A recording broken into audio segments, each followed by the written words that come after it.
आजचे पत्रकार परिषदेचा मुद्दा खरं म्हटलं तर पाडव्या अगोदरची गोड बातमी आपल्या जिल्हावासियांना द्यावी यासाठी ही पत्रकार परिषद बोलवलेली आहे। पालकमंत्री झाल्यानंतर माझ्या पहिल्याच पत्रकार परिषदेमध्ये मी जिल्ह्याच्या जनतेला विश्वास दिला होता की जिल्ह्याच्या प्रशासनामध्ये आर्थिक शिस्त आणण्याच्या दृष्टिकोनातून मी पावलं उचलेन। जिल्ह्यासाठी उपलब्ध असलेली निधी ही योग्य पद्धतीने खर्च झाली पाहिजे, त्याचं नियोजन झालं पाहिजे, हा हेतू मी पहिल्या दिवसापासून ठेवला होता। आणि मी पहिल्या दिवसात आपल्याला मी सांगितलं होतं की ह्या 31 मार्च पर्यंत आपल्या सिंधुदुर्ग जिल्ह्याचा गेल्या वर्षीचा जो काही निधी आहे 250 कोटीचा तो 100% खर्च करून मी पुढच्या वर्षाची वाटचाल करीन। एप्रिल पासून मी त्या जिल्हा नियोजन बैठकीचं आयोजन करून त्याचं पुढच्या वर्षीचं नियोजन सुरू करेन। ऑक्टोबर पर्यंत बिल काढण्याचं नियोजन आमचं असेल आणि डिसेंबर पर्यंत 100% निधी खर्च करून परत एकदा राज्य सरकारकडे आणि वित्त खात्याकडे जाऊन आपल्या जिल्ह्याला जादा निधी आणण्याचा जे काही माझा शब्द आहे तो मी पूर्ण करेन असा विश्वास जिल्हावासियांना मी दिलेला होता। आता त्याच दृष्टिकोनातून सोमवारी 31 मार्च आहे आणि आजच्या तारखेला गेल्या वर्षीच्या निधीमध्ये 98% निधी आपल्या जिल्ह्याचा खर्च झालेला आहे। म्हणजे 250 कोटी जे प्राप्त झाले होते त्याच्यामध्ये 98% जिल्हा नियोजनाच्या माध्यमातून जिल्हा परिषद असो विविध हेडच्या खालती 98% आपल्या जिल्ह्याचा प्राप्त झालेला निधी आम्ही खर्च करण्यामध्ये यशस्वी झालेलो आहे। त्याचा सर्वात मोठा पुरावा राज्य पातळीवर म्हणजे राज्य सरकार म्हणून जिल्हा नियोजन निधी खर्च या संबंधित राज्य जिल्हा नियोजनाची जी वेबसाईट आहे जी आपण पण पाहू शकता त्याच्यावर सगळ्या जिल्ह्याचा सगळे जे आपल्या महाराष्ट्रातले जिल्हे त्याचा आढावा लिहिलेला असतो की कुठल्या जिल्ह्याने किती खर्च केलेला आहे, कुठला जिल्हा कुठल्या क्रमांकावर आहे याची सगळी माहिती त्या वेबसाईटवर असते। 18 जानेवारीला जेव्हा आम्ही जिल्हा पालकमंत्री म्हणून मी प्रवास सुरू केला तेव्हा आपला सिंधुदुर्ग जिल्हा हा 32व्या क्रमांकावर होता। 32। आज जेव्हा मी तुमच्याशी बोलतोय तेव्हा आपला सिंधुदुर्ग जिल्हा हा राज्यामध्ये 1 क्रमांकावर आलेला आहे। म्हणजे राज्याच्या जिल्हा निधी खर्चाच्या यादीमध्ये आपला सिंधुदुर्ग जिल्हा आजच्या तारखेला 1 क्रमांकावर आहे। आपल्या पाठीमागे 2 क्रमांकावर पुणे आहे आणि 3 क्रमांकावर सोलापूर आहे। अशा पद्धतीची ही यादी जी तुम्हाला वेबसाईटवर पण उपलब्ध आहे त्याच्यावरून तुम्हाला कळेल की दिलेला जो शब्द होता पहिल्या दिवशी मी माझ्या जिल्हा वासियांना की आपल्याला हक्काचा जो निधी आहे जो आपल्यासाठी प्राप्त झाला होता त्याचं योग्य पद्धतीचं नियोजन हे आमच्या माध्यमातून आम्ही करू आणि त्या दृष्टिकोनातून आज आपला सिंधुदुर्ग जिल्हा राज्यामध्ये 1 क्रमांकावर निधी खर्चाच्या बाबतीमध्ये आज उभा आहे। यासाठी जिल्ह्याच्या प्रशासनाचं, जिल्हा परिषदेचं, जिल्हा नियोजन अधिकारी असो या सगळ्या जणांचा मी विशेष आभार मानेन। जिल्ह्याचा पालकमंत्री म्हणून दिवस रात्र मेहनत करून हा निधी खर्च करण्यामध्ये त्यांनी जे मला सहकार्य केलं ते निश्चित पद्धतीने कौतुकास्पद आहे, त्यासाठी मी मनापासून त्यांचे आभार मानेन। जिल्हा बँकेचे अध्यक्ष मनीष दळवीजीने विशेष प्रयत्न केले, विशेष मेहनत घेतली, त्यांचेही मी आभार या निमित्ताने मानतो। अशाच पद्धतीने आपल्या जिल्ह्याच्या विकासाच्या दृष्टिकोनातून जी आर्थिक घडी आपल्याला बसवायची आहे, जी आर्थिक शिस्त जी आपल्याला आणायची आहे त्या दृष्टिकोनातून टाकलेलं हे फार महत्वाचं पाऊल आहे। पण हेही मी आपल्याला उल्लेख करेन की अशा पद्धतीचा शेवटी निधी खर्च करणं हे काय भूषणवळ नाही। निधी आलेला निधी योग्य वेळी खर्च झाला पाहिजे, त्याचं नियोजन झालं पाहिजे, वेळेत बिलं काढली पाहिजेत। हे शेवटी आपण जेव्हा शेवटच्या 2-3 महिन्यामध्ये पाहिजे तशी बिलं काढतो, पाहिजे तसं नियोजन करतो, हे जिल्ह्याच्या विकासाच्या दृष्टिकोनातून अपेक्षित नाही। सन्मान्य राणे साहेबांना हे अपेक्षित नाही।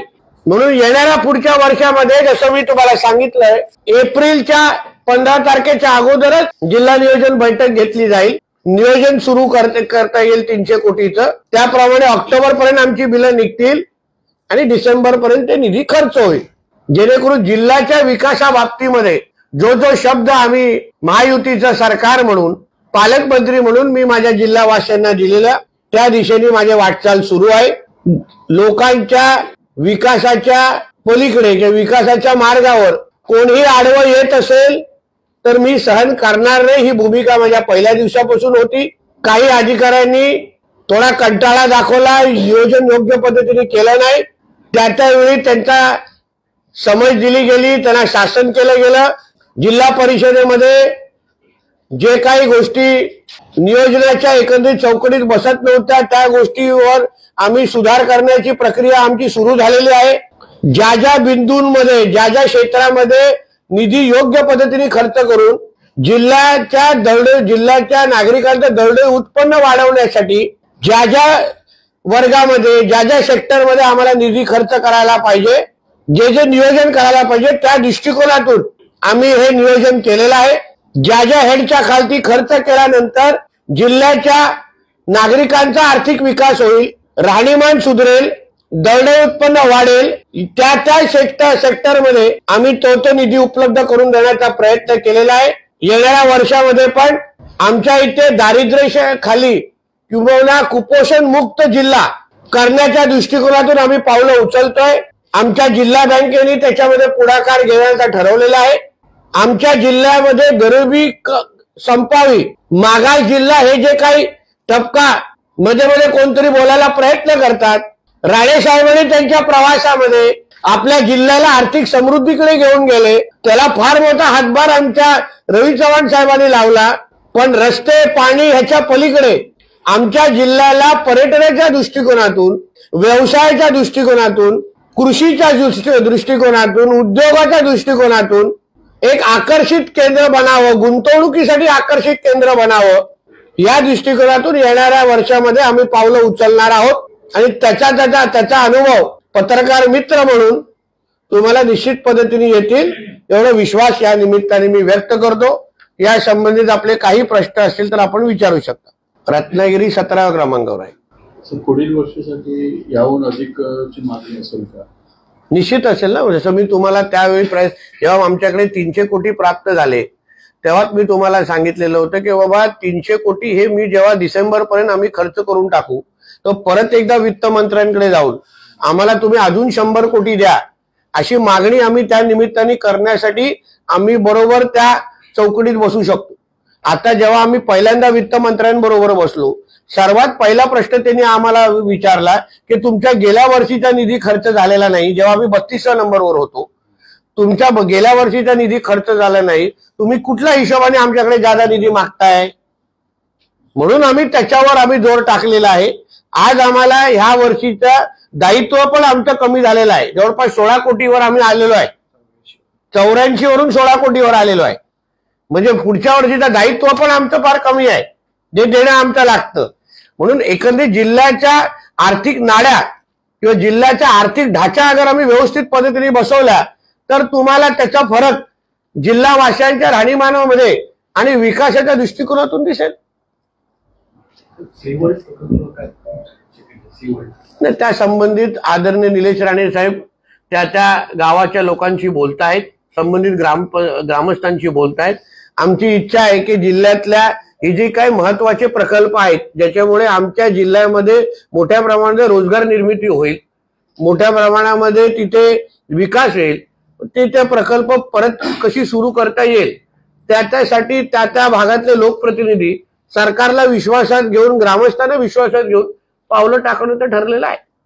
खरोखर कालपासून अजून एक गुन्हे सिंधुदुर्गात फिरते. गुलदार युद्धनौका कुणकेश्वरच्या समुद्रामध्ये दाखल होईल. काय अधिकची माहिती आणि प्रकाश जोड टाकावा? आता कुणकेश्वर हा भाग हा आमच्या विकासाच्या दृष्टिकोनातून फार महत्वाचा भाग आहे आणि म्हणून त्या पद्धतीचा पत्रव्यवहार संबंधित खात्यांनी त्या लोकांशी सुरू केलेला आहे. जेव्हा अधिकृत माहिती आमच्याकडे येईल तेव्हा त्या परिपत्रकासकट आपल्याशी बोलता येईल.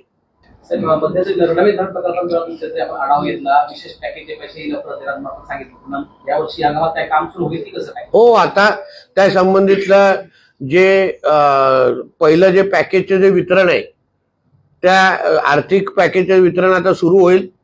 लोकांना पैसे मिळायला लागतील, दुसऱ्या बाजूने काम पण सुरू होईल. त्या दिवशी अतिशय सकारात्मक बैठक संबंधित मंत्री आमचे गिरीश महाजन साहेब, आपले कलेक्टर, मी स्वतः त्या खात्याचे सचिव, आपल्या जिल्ह्याचे ज्या हे अधिकारी आहेत आपले भोसलेंच्या जागी ते आता मॅडम आलेले आहेत, त्या सगळ्या संबंधित आमची चांगली चर्चा आमची झाली.